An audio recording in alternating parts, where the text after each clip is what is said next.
Bruce Friedman of Adult Site Broker, and welcome to Adult Site Broker Talk, where each week we interview one of the movers and shakers of the adult industry, and we give you a tip on buying and selling websites.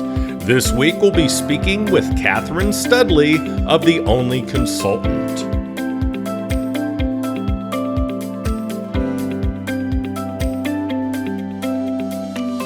Would you like an easy way to make a lot of money? Send sellers or buyers to us at Adult Site Broker through our affiliate program, ASB Cash. When you refer business to us, you'll receive 20% of our broker commission on all sales that result from that referral for life. You can make $100,000 or more on only one sale for some of our listings. Check out asbcash.com for more details and to sign up. At Adult Site Broker, we're proud to announce our latest project, thewaronporn.com. You'll find articles from industry websites as well as mainstream publications from around the world. It's designed to raise awareness of our industry's plight in the war on porn and the numerous attacks on our industry and online free speech by hate groups, the religious right, and politicians. You'll find all that and more at thewaronporn.com. We've also added an events section to our website at adultsitebroker.com. Now you can get information on B2B events on our site, as well as special discounts reserved for our clients. Go to adultsitebroker.com for more details. Now time for our property of the week that's for sale at Adult Site Broker. We've reduced the price on our network of sites in the bukkake and gangbang niches. They've been in business since 2009 when the first site came online. The owner shoots his own content in swingers clubs in his local area. He'd be available for a period of time to shoot content and train someone to take his place doing production. The content model is brilliant. Guys pay for entrance to the club, and this pays for the talent and the production of the content, as well as the money going to the club owner. So the content cost is zero. Yes, you heard right. The website income has been consistent and continues to grow. The websites and content make this a perfect turnkey business for anyone looking to own their own pay sites, or for a larger company, there's a huge opportunity for growth. Now only $199,000. Now time for this week's interview. My guest today on Adult Site Broker Talk is Katherine Studley of The Only Consultant. Katherine, thanks for being with us today on Adult Site Broker Talk. Thank you so much for having me. I'm excited to be here. I'm excited to have you. Katherine was raised in Buffalo, New York. She's a tax accountant by trade and a creative in essence. In 2021, she founded The Only Consultant, a judgment-free consulting firm dedicated to providing tax and financial advice to adult creators, exotic dancers, and other creative freelancers looking for a non-traditional tax experience. She had the idea while scrambling eggs with $400 in her bank account. Yeah, that'll give you ideas. Despite having no prior experience in entrepreneurship or the adult industry, it became clear there was an overwhelming need for straightforward, compassionate, and judgment-free financial help in our industry. Her client list quickly grew to hundreds of small businesses. In 2022, she founded Prisma Tax Group to help her clients achieve financial success and peace of mind. By focusing on innovation, collaboration, and empowerment, they're not your typical accounting firm. At the time she founded the company, she was employed by a government contractor in Virginia when she stumbled upon OnlyFans through TikTok. Her initial idea was to create a brand that would sell an ebook. However, as she marketed on social media, she found that people weren't looking for an ebook. Instead, they were in search of an accountant. For the first 2 years, she offered her consulting services for free while outsourcing the tax return preparation to a small tax firm where she had previously worked. By November 2022, it was time to grow, leading her to establish her own tax firm, Prisma Tax Group, alongside a business partner. By July 2023, she purchased his share, becoming the sole owner of both ventures. Their innovative approach in the accounting industry stems from compensating contractors with a percentage of the tax return preparation revenue and operating remotely, ensuring deadlines are met while maintaining flexible hours. In the adult industry, their innovation is evident as few accountants are willing to engage with this business. Her strategy involves being hands-on with clients, traveling extensively to meet them in person and build trust. Currently, she provides tax services, bookkeeping, LLC and S-Corp formation, and tax consulting services. Her vision is to expand into life and health insurance, real estate, and any other services her clients may need, aiming to become the only consultant they'll ever need. Thus, the name. You can find them at theonlyconsultant.com. So, Katherine, how'd you like your commercial?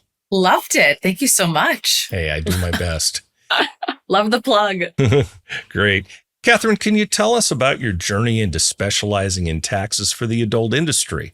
What inspired you to choose this path? Yes. So I am a traditional tax accountant by trade. I have a degree in accounting. I worked for a couple years at CPA firms in Buffalo, and I was honestly having a very bad time. And I thought, okay, I never want to work in tax ever again. And that was until, like you said, I found OnlyFans on TikTok. And I said, okay, these creators and influencers are earning income on a 1099 for the first time ever. And I could be the person that's going to be taking these taxes. So my journey has been unique because I've been learning everything from social media and learning from my clients as we're going. Well, that makes good sense. How did you gain your extensive knowledge of the adult industry and its specific accounting needs without having directly worked in the industry yourself? Yes. So that is something else unique, is that I've actually never worked in sex work, and I really had no exposure to the adult industry before stumbling upon OnlyFans in 2020. So like you said, initially I took all of my calls for free for the first year.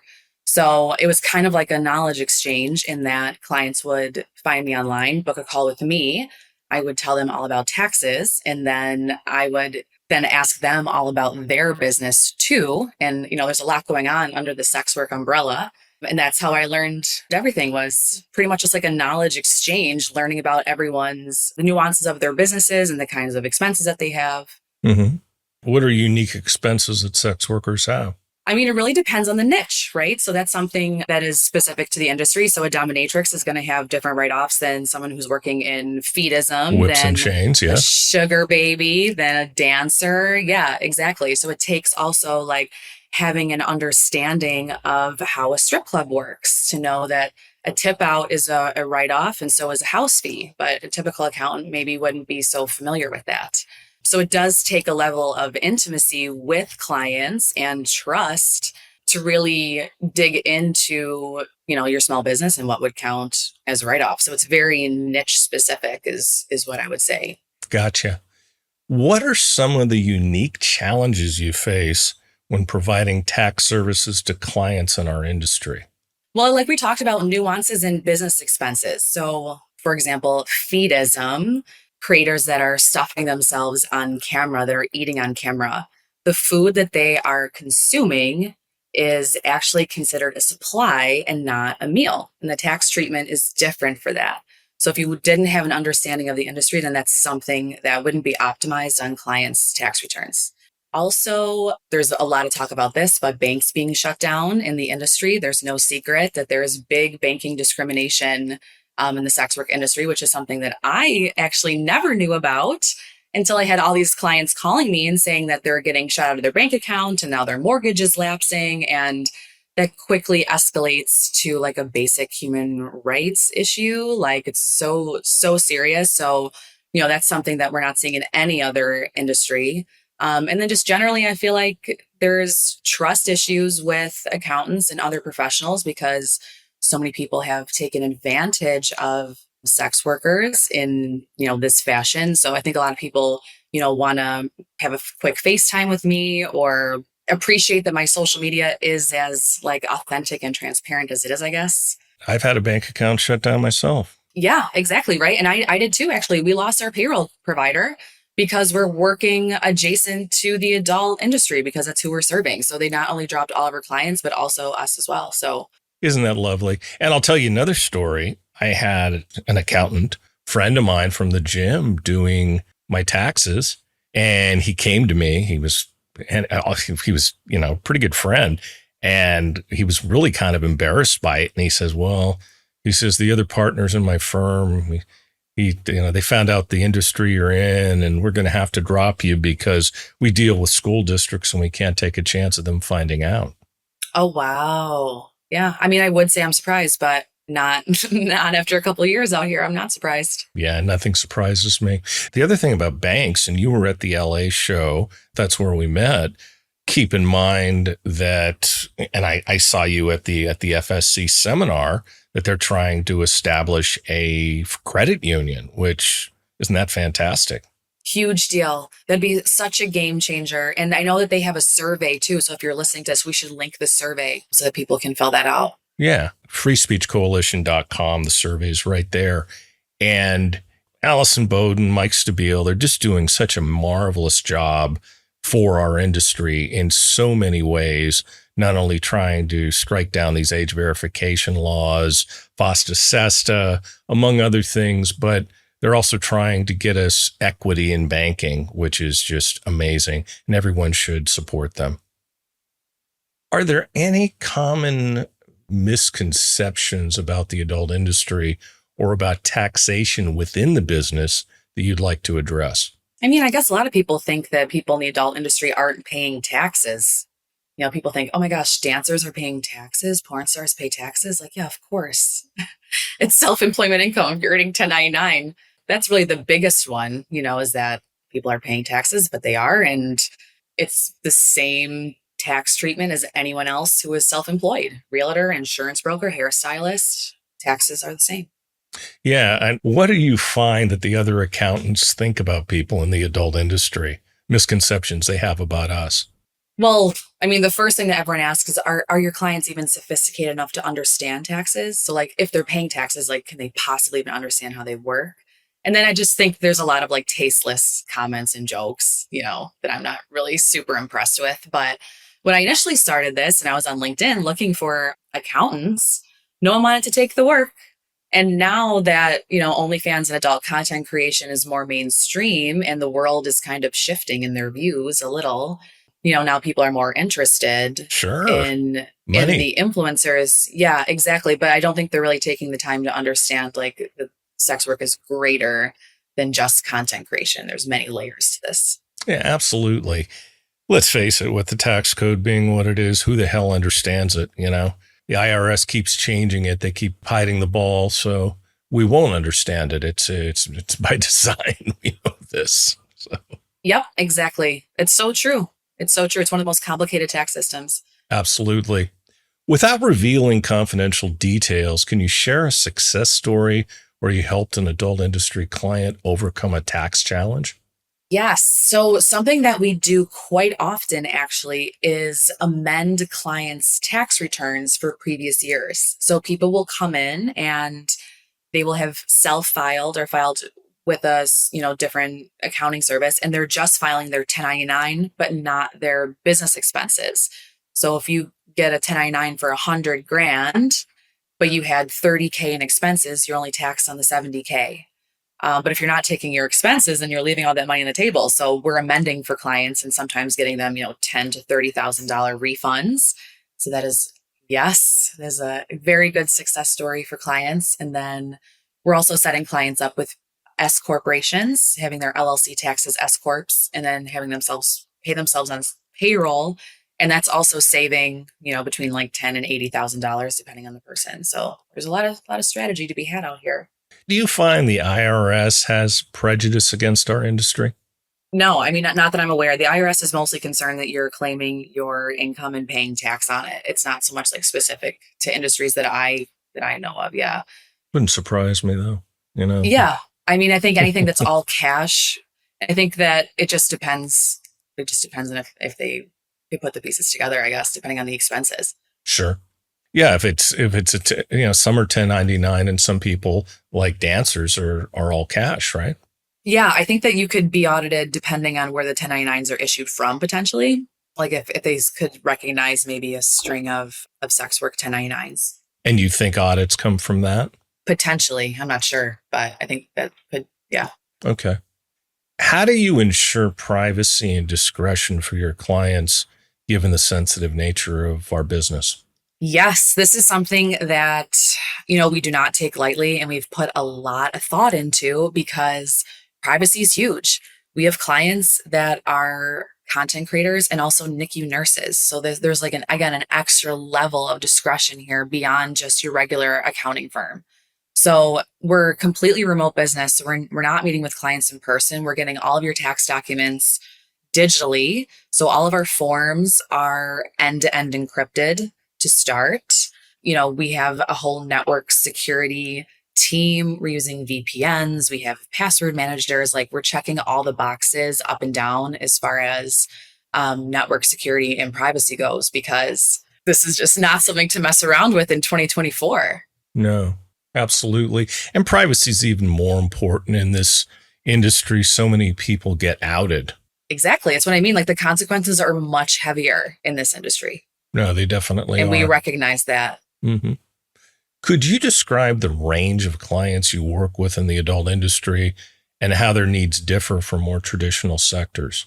So, I mean, I initially started this saying that this is judgment-free tax preparation, and I mean that. So our first round of clients were OnlyFans models. Then right after that, dancers found us, then sugar babies. And now we're pretty much working with everyone under the umbrella. So we're working, with clients that are doing in-person work. We're working with all kinds of dancers, featured dancers. I have girls that are in like Cirque du Soleil, cam girls, all kinds of content creators. Really just anyone who's looking for a non-traditional tax experience, we can work with you. Talk about the journey from when you started to now with your firm. I mean, you've got to be blown away by the feedback and the amount of people who have come to you. Yeah. I mean, really, like you said, I just had this idea when I was scrambling eggs and I just thought, wow, if I could make $1,000 off of this a month, that would be amazing. Like just to see if there was like proof of concept. Yeah. And then initially I started just an Instagram account and I went viral a couple of times and ended up in some publications. And then it just started to really gain momentum. And then people were finding me. So initially I was, cold DMing everyone. And then, yeah, somewhere along the lines, then now I had a waiting list of tax clients, which has been absolutely amazing. But again, that's how we're learning everything, is just different people that are needing different kinds of tax help. And that's how I've become familiar with all of the niches and the genres. And all the communities are very tight knit as well. Oh, absolutely. You have a waiting list? Yeah, we do sometimes. So we, like right now, we're not accepting any new clients until May 1st because we're at capacity until we can get all the tax returns out. Interesting. Sounds like it's time to grow again. That it is. Yes, sir. That's our summer project. Yeah, you don't want to leave money on the table now, do you? Exactly. How do you navigate the stigma associated with the adult industry when discussing financial and tax matters with clients or other professionals? I mean, to be honest, I'm pretty unbothered by it personally. Like I feel like on LinkedIn, I say, this is what I am. This is what I'm about. Here's the clients that I serve. This is the industry that we serve. You're in or you're out. You're about it or you're not. So, I mean, that's pretty much how I'm dealing with other people in the finance industry. But I do have a couple clients that I will use to vet other professionals. So if I'm thinking about referring business to a financial planner, to someone in health insurance, I kind of have like a few clients that I have meet with them first so they can let me know how that, sits with them, if they answered their questions okay, how that makes them feel. And that's how I would, use people from there. Have you been kind of surprised at the stigma that this industry has coming into it from the outside, especially how you've been treated? Yeah. I mean, I had absolutely no idea. I didn't even realize what sex work was. I was like, oh, this makes complete sense. Of course, like here's a group of people that need tax help. I'm just going to provide them tax help. I had no idea what the issues in banking and payment processing and being censored online. And you can't even say, hashtag spicy accountant. Like there's so many nuances out here that I had no idea about. I really can't believe it. I don't think it makes any sense. And when I'm telling people that work in the vanilla industry about this, they also can't believe it. It's not really something that's discussed. Yeah, I mean, I've been banned on Facebook. I've been banned on LinkedIn. I was just banned on TikTok. I think I was banned on TikTok for the word porn star. Oh, definitely. It's that sensitive. Yeah, and I mean, where's it all going to end? It's just absolutely crazy. You'd like to think in 2024 people get it, but they don't seem to. No, definitely not. And it's affecting clients' bottom line because when, you're using TikTok to drive all of your traffic to your paid page and you're getting banned on TikTok because it's very sensitive about even like small words that you're saying, it's really affecting people's lives. Absolutely is. You went to your first events this January. What was your impression of the events and what was your impression of the people in the industry that you met? Yes. So this year was my first year doing in person events. We were in XBiz LA. Then I went to X3 and then AVN. So it was amazing to meet everyone in person because I've had a lot of internet friends and internet clients for a long time. So just being able to meet everyone in person and just run into people was really great. XBiz was great because all of those panels I thought were super enlightening, especially as I'm new to the industry. So that was just kind of like a crash course in everything. Also, the networking events were great. That's where, I met you, right? All kinds of people, Free Speech Coalition, Pineapple Supporters, all kinds of stuff. X3 was more of a fan show. So it seemed, there's not as much like business stuff going on. It was at the Hollywood Palladium. So I just like sat on the top balcony and just kind of like watched everything. So that was interesting to watch. And a lot of clients I met there too. And then AVN was definitely an overstimulating experience. It was and I heard it used to be bigger even than it was, but I was like, there is a lot going on here. But we did, yeah, all the panels and the parties and met a bunch of clients. So that was great as well. I'll definitely be back to all of them. And then we're heading to XBiz Miami this year, just in a couple weeks here. And I have nothing else on the agenda, but we'll see. We'll see what the rest of 2024 brings. I should give the disclaimer. We're recording this in April, so XBiz Miami will have Oh already yeah. passed, but no, it's quite okay. It's quite okay. How do you address or support mental health concerns with your clients? Yes, this is something that I've spent a lot of time considering as well because I've positioned myself online as a safe space and a judgment-free space for you to seek tax help. But I started to get a lot of calls outside of my scope, and I really needed resources to send clients to. So for mental health, I'm sending clients to Ramina. She's at Queens of the Underworld. Also, like Dr. Monique, Pineapple Support, Cupcake Girls. Like I have a whole list of resources, really. So just depending on the client and what I think they need best, I have people that I can send them to, which is huge relief for all of us. Yeah, I'm the Cupcake Girls, Pineapple Support. I'm very familiar with Dr. Monique, had all of those people on the podcast, and I'm a big advocate for mental health.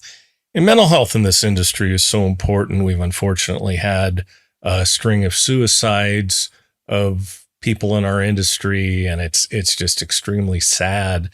And I know that these groups have done wonderful work to help prevent such things. Yeah, they're doing amazing work. It's an amazing support system. Yeah, and I think Pineapple Support, Cupcake Girls, they definitely need your support. So just like FSC, those are great charities to give to the nonprofits, and the work that they do is just amazing. Just amazing. Yeah, I totally agree. Building trust is crucial in any client relationship. So how do you establish and maintain trust with new clients? I try to meet everyone in person if I can. That's the first thing. Like if I can meet you, then I definitely will.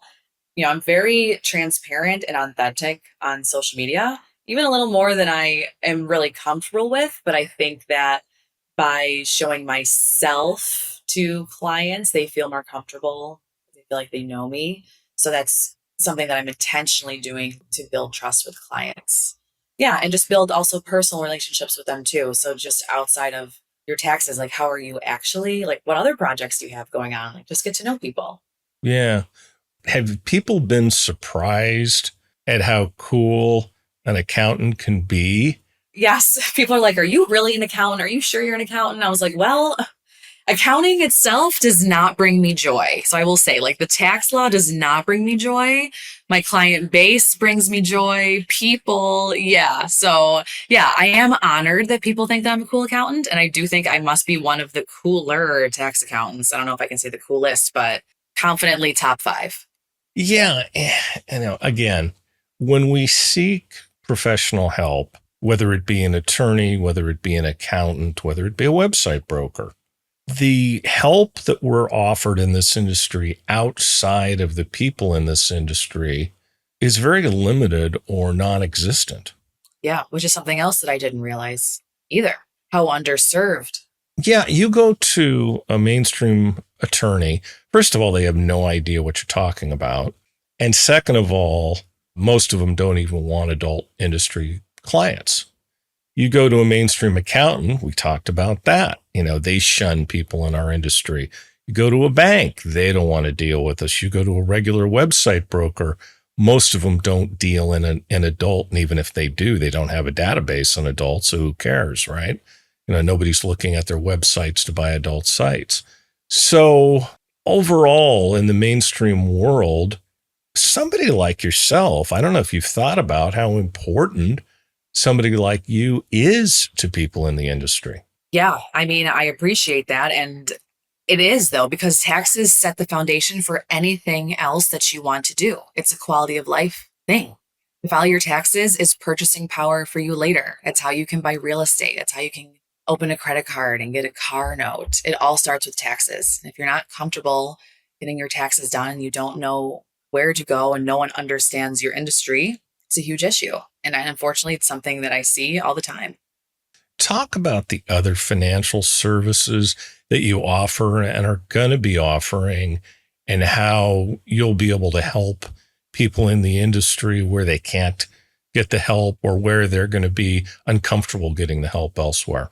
Yeah, definitely. So, I mean, first of all, you can always book a consultation with me if you really have no idea how taxes work and you just want to talk for 25 minutes. I can just break it down for you. So, that's one thing, just like one-on-one consultations always available.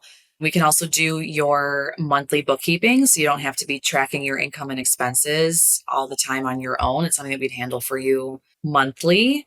Then also tax planning and strategy. Like, should you be an S corporation? If so, how much should you be paying yourself on payroll? Should you be contributing to a SEP IRA? Are there any credits that we're missing here? Like, the tax law is complicated by design, but there is a way to make it work for you. So that's where tax planning and strategy can be beneficial. Yeah. And then we're also working with clients on a monthly basis and helping with just tax preparation as well. Talk about incorporation. Should most creators and other adult industry companies be a corporation?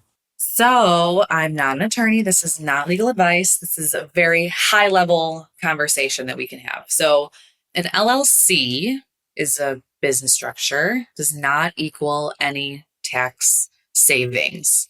So, it protects your personal liability if you're sued or if you go bankrupt. So, if you're in a contract, then I would recommend having an LLC.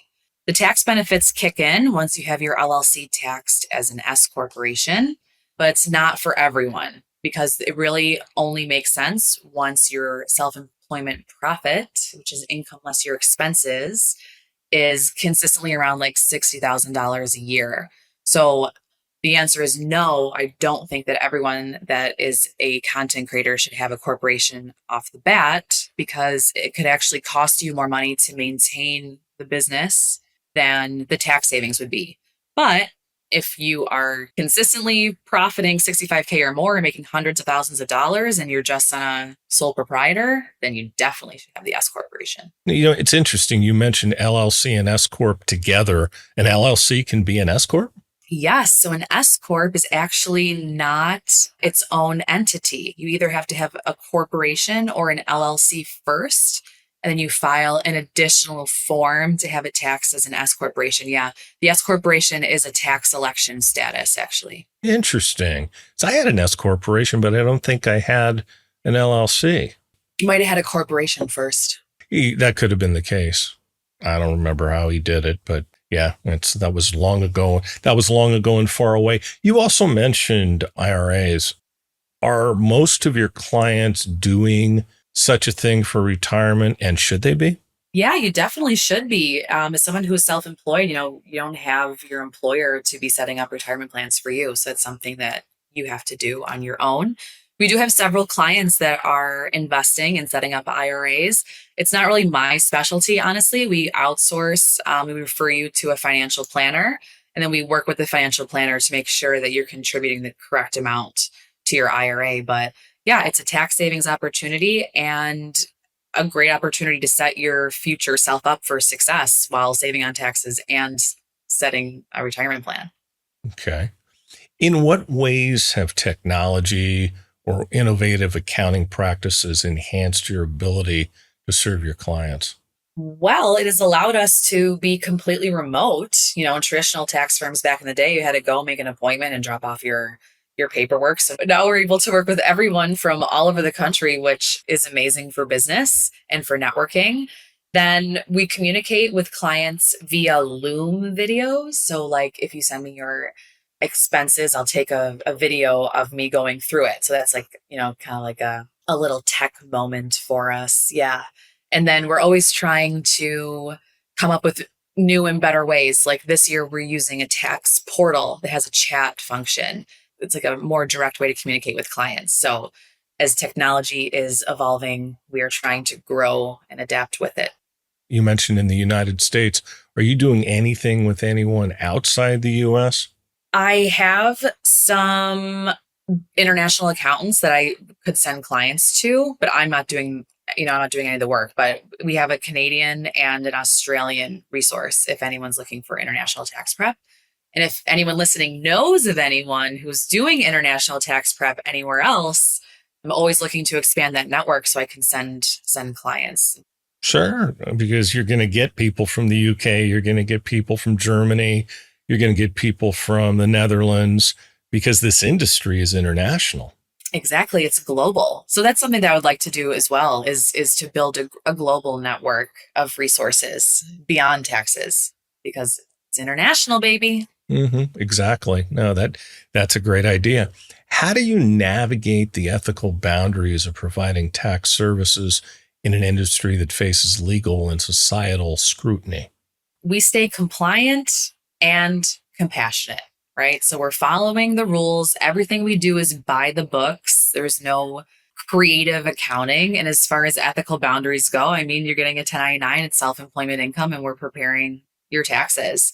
There's additional education that we have to have on the discrimination that goes on in the industry. So if a new accountant comes on, we're talking about the banking issues and making them aware of some of the societal issues that they may not even know exist. But other than that, we're doing our job. Compliance and compassion. That's a good tagline for sure, and especially since you live it.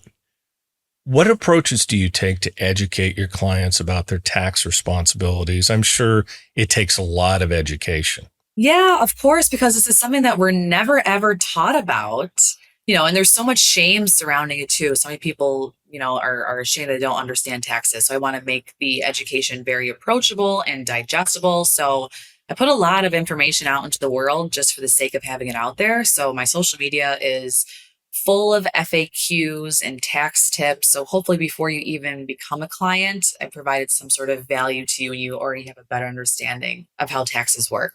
But we have also ebooks and videos. And like I said, you can book a call and we can go through your individual questions. But it's really important that you understand your tax situation. If you're signing off on your tax return, you really should understand how that all works. So that's something that we really strive to do.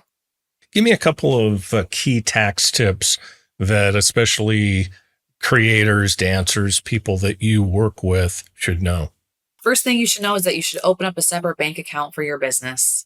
This is so simple from the top. As soon as you're earning self-employment income, cash or 1099, you can open up a separate personal checking account and deposit all of your self-employment income into that account. So that's the first thing.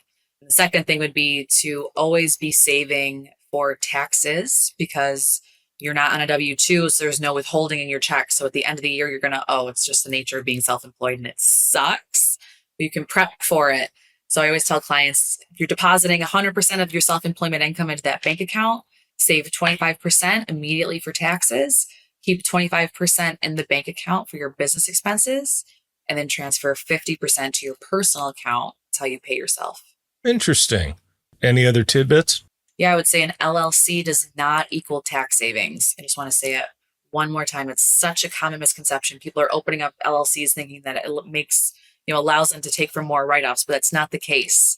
So that's a very common misconception. And another is that your health insurance is a write-off. So if you're 100% self-employed, your monthly health insurance premiums that you're paying through the marketplace is a write-off. That's something that a lot of clients miss. Yes. I didn't know that. There you go. We love a fun fact, bros. Excellent.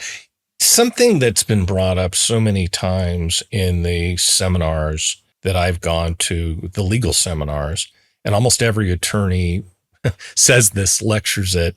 Hey, guess what, guys? The adult business is a business.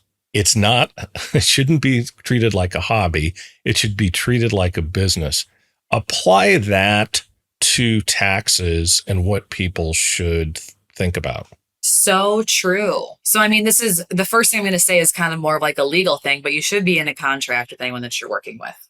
Second is that if you're doing any collabs, you should have them complete a form W-9 along with the contract before any work is performed.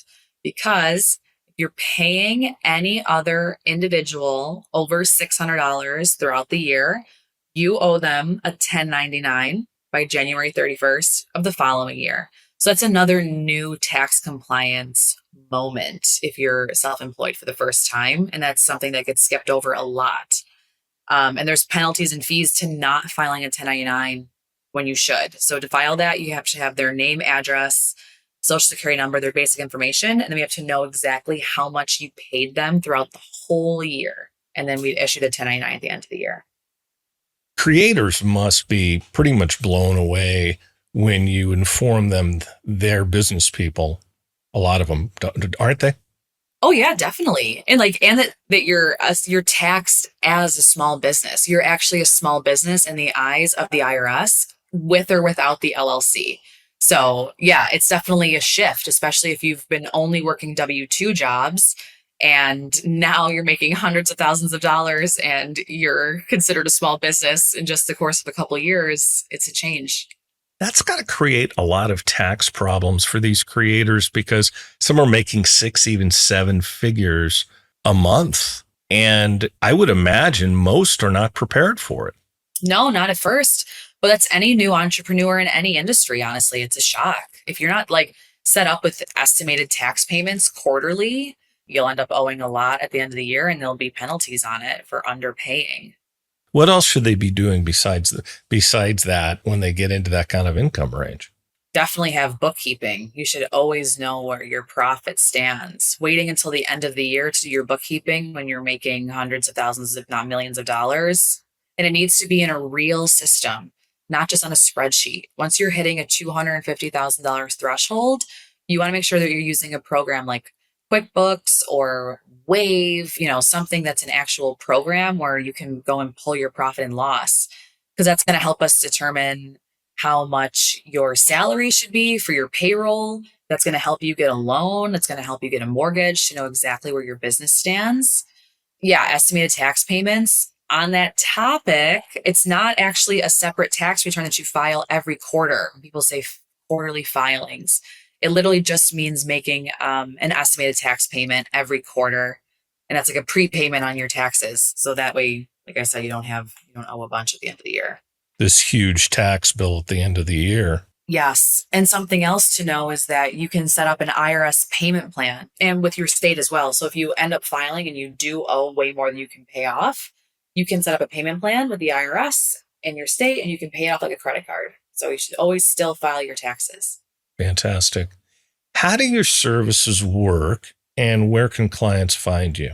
Yes. So we can prepare your taxes and your previous year's taxes if you need to catch up. Like I said, we also offer monthly services. So we can work with you on a monthly basis. doing your bookkeeping, your payroll, your tax planning, consulting, calculating those estimated tax payments, setting up your LLC and your S corporation. Then we're customizing those packages for clients monthly. You can find us at theonlyconsultant.com. You can find me on Instagram and TikTok at the_only_consultant. And I think on Twitter, you're the only consult, right? Oh, yes. And on Twitter, I'm the only consult. Yes. And you can also email me, Katherine at theonlyconsultant.com. And that's with a K. With a K. Katherine, I'd like to thank you for being our guest today on Adult Site Broker Talk. And I hope we'll get a chance to do this again soon. Excellent, Bruce. Appreciate it. See you soon. Thank you. My broker tip today is part 1 on how to buy a site. The first question to ask yourself is, what kind of site would you like to buy? Would you like a tube site, a cam site, a dating site, a membership site, a social media site, or something else? If you want to buy a membership site, what type of site do you want and in what niche? There are literally hundreds of niches and many sub-niches. For instance, let's say you want to buy a gay site. Under gay, there's bears or mature, bareback, Asian, Latino, amateur, bi, black, Euro, and fetish, along with many fetishes under that classification. Plus, there's hardcore, jocks, porn stars, solo, trans, twinks, and uniforms. Straight has even more sub-niches. I can't tell you how many people contact me and just say, I want to buy a site, or I want to buy a pay site. I need more information than that. How you make this decision should be based on these factors. What interests you? What you enjoy should definitely play a part in what you buy. If you like men and want to make money on a straight site, that's probably a really bad idea. Same thing if you're straight and want to buy a gay site. So what you like plays a part. What's your budget? This is something you need to establish at the very beginning. Not only do you need to know what it is you're working with, but some classifications of sites are more expensive than others. For instance, if you want a cam site with any traffic or revenue at all, you're going to need a lot of money. In fact, to buy any established and successful site will be somewhat expensive. If you buy a site that's pretty much just a platform without traffic or sales, you're going to need a huge investment to build it up. In that case, it might actually be as good or better just to start your own site. That way you get exactly what it is you're looking for. We'll talk about this subject more next week. And next week, we'll be speaking with Inca Winter of Foreplay Films. And that's it for this week's Adult Site Broker Talk. I'd once again like to thank my guest, Katherine Studley of The Only Consultant. Talk to you again next week on Adult Site Broker Talk. I'm Bruce Friedman.